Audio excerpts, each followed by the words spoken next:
No, I don't have the source for the videos, and before you ask, it's not some kind of mainstream adult content you'd find by Googling my name. These are videos of me being murdered. Yeah, you heard that right. Where would you even find videos like that? The dark web, maybe? Honestly, I wouldn't know. Watching myself die isn't exactly my idea of a good time. What I can tell you is that I've been in over 50 of these films. According to the guy who distributes them, I'm the most sought after and most watched snuff star in history. If that's even a thing. You're probably wondering how someone even gets into this line of work. It's not like you wake up one day and decide, hey, I think I'll get murdered on camera for a living. No, it doesn't work like that. For me, it all started by accident. I was fresh in the adult entertainment business, just trying to make ends meet, when I came across an ad looking for amateur actresses. The pay looked decent, and the location, a swanky house in an upscale neighborhood, seemed professional enough. When I got there, nothing about it raised red flags. It all felt legitimate until I asked to be paid up front. That's when the guy smirked and said, "Let's see how you die first." Before I could even process what was happening, I was being held down, and the cameras started rolling. Let me tell you, dying is a lot like being put under for surgery. At first, there's pain, searing, raw pain, and the fear is almost overwhelming. But then your heartbeat slows, and this strange euphoria washes over you. Everything goes quiet, and then, nothing. Just blackness. It's like falling asleep without dreaming. There's a fraction of a second of darkness before I wake up again. I don't stay dead long enough to find out if there's an afterlife. Maybe there is, maybe there isn't. All I know is that I always come back. You'd think that a guy whose whole business revolves around death would be hard to scare. But the first time I woke up, gasping for air, as they were dragging my body toward a shallow grave in the woods, my producer screamed like a kid in a haunted house. It took a while to calm him down. Honestly, you'd think he was the one who'd just been brutally murdered, not me. Once he stopped hyperventilating, he looked at me with this wild gleam in his eye and said, "I'm going to make you a fucking star." I can't get into the specifics of how I die in these films, that's part of the mystery, isn't it? But I can say this, the money's incredible. More than I could have ever made in mainstream adult work. And the audience? Let's just say it's disturbingly loyal. The real problem isn't my employer or the nature of the work. No other women have been hurt, at least, not since I started. The problem is the attention I've been getting lately. The more popular my films become, the more I seem to be recognized. And not by the shadowy, depraved monsters you'd expect. No, it's regular people. Teachers. Doctors. Even teenagers. The strangest encounter happened in a little cafe.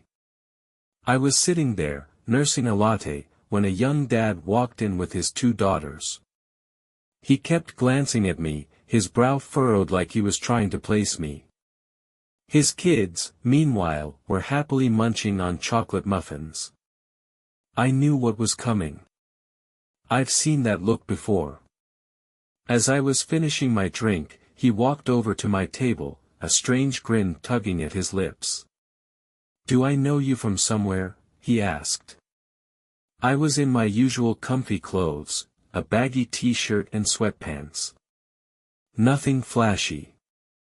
But the tattoo on my arm, a pentagram, was visible. His eyes locked on it, and I could almost see the light bulb go off in his head. His face went ghostly pale. He stammered something under his breath before grabbing his daughters and rushing out of the cafe like it was on fire. I'd never been too worried about being recognized before. The men who watched me weren't expecting to see me alive.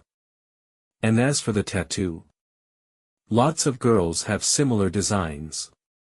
When I got it, the artist said it was a popular choice. But all of that changed with one phone call, from my mom. My poor mother had no idea what kind of business I was really in. She always thought I had some glamorous job, maybe a personal trainer to celebrities or something along those lines. In her mind, the dream was better than the reality, and she loved telling her friends I was a successful businesswoman. Technically, she wasn't entirely wrong. That illusion shattered the night she called me in hysterics. She could barely get the words out, her voice trembling with panic. "You're alive. You're alive," she kept repeating over and over. I had to calm her down, soothing her until her frantic breathing slowed and she could speak in complete sentences again. "Allison," she finally said, her voice still shaky. For a moment, I thought I was talking to a ghost. My mother had always been my biggest cheerleader, and hearing her this upset broke my heart. "The police were here," she continued, her voice quivering. "Men in suits, detectives, I think. They told me you were dead. Oh, my sweet girl, they told me you were dead. They found blood and said something about a tape on the internet. Those bastards nearly gave me a heart attack. But I knew you weren't dead." That night, I went straight to my mom's house. I needed to reassure her, and myself, that I was still alive, still here. I hugged her tightly, trying to erase the fear and pain she'd been through. Deep down, though, I knew exactly what this was about. It was only a matter of time before someone outside the usual crowd stumbled across my films. Someone with a conscience, someone who'd try to identify the woman who should have been buried in a shallow grave. Still, I always thought people would assume the movies were fake. After all, how could one person star in 50 snuff films? No one would believe that. A few weeks passed, and life settled back into a shaky kind of normal. My mom, though rattled, seemed to recover, though I suspected she'd lost a few years off her life from the scare. By then, I'd decided to quit. It was never going to be a permanent gig, and the risks were starting to outweigh the rewards. But if I was going to bow out, my final movie had to be unforgettable. Go out with a bang, right? The day of the shoot arrived, and I couldn't shake the feeling that I was being watched. Paranoia, I told myself. Nerves. After all, this was supposed to be my most brutal death yet. The kind of scene so visceral, so horrifying, that no one would ever doubt its authenticity.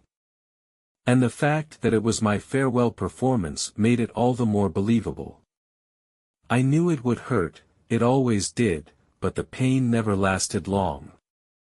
As I braced myself for what was to come, my only thought was how spectacular it would be. And it was. But as the euphoria took over and I began slipping into the familiar darkness, something unexpected happened.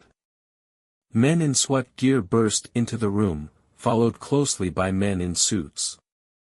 The chaos was the last thing I saw before everything went black. When I woke up, it wasn't in the room where I'd died.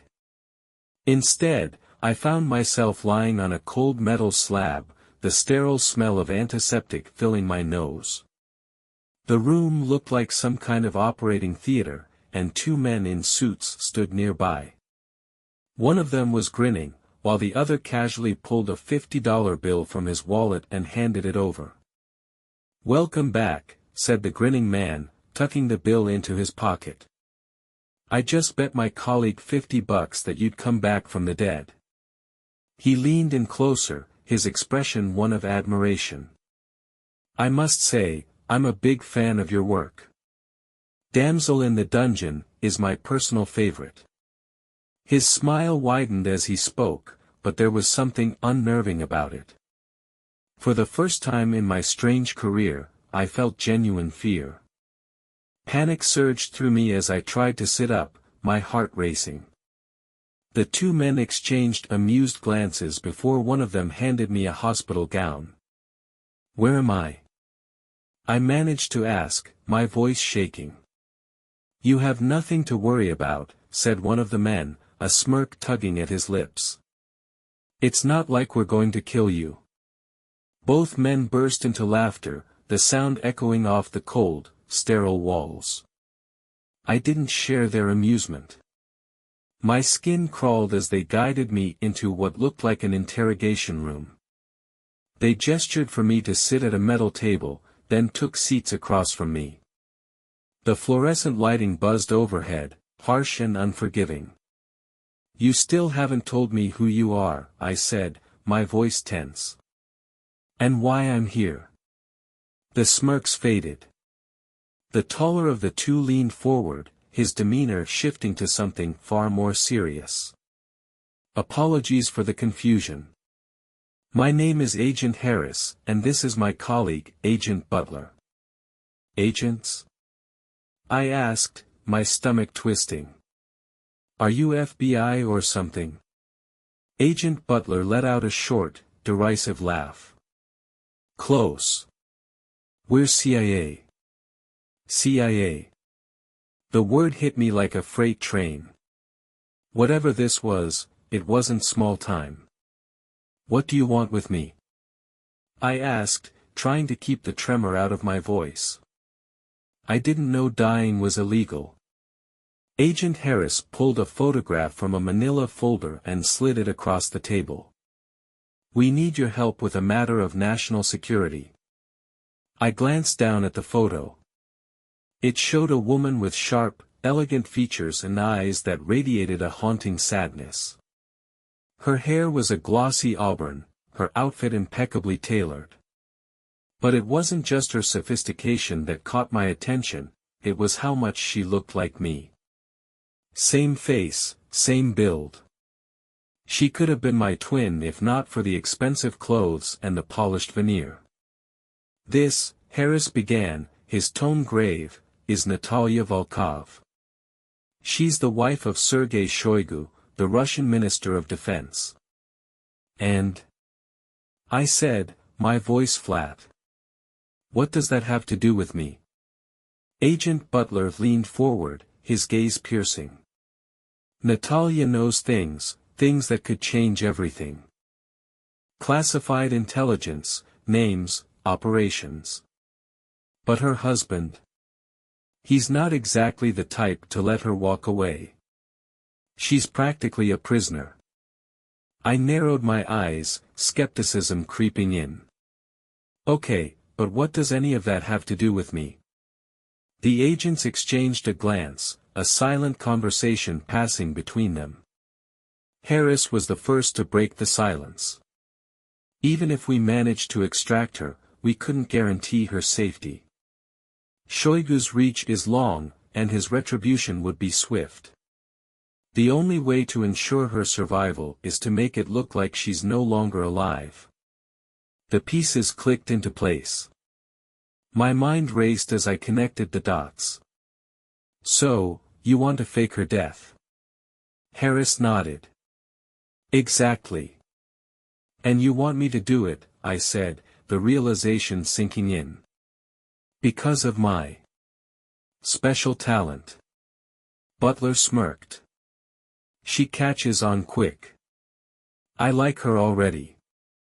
I stared at the photo again.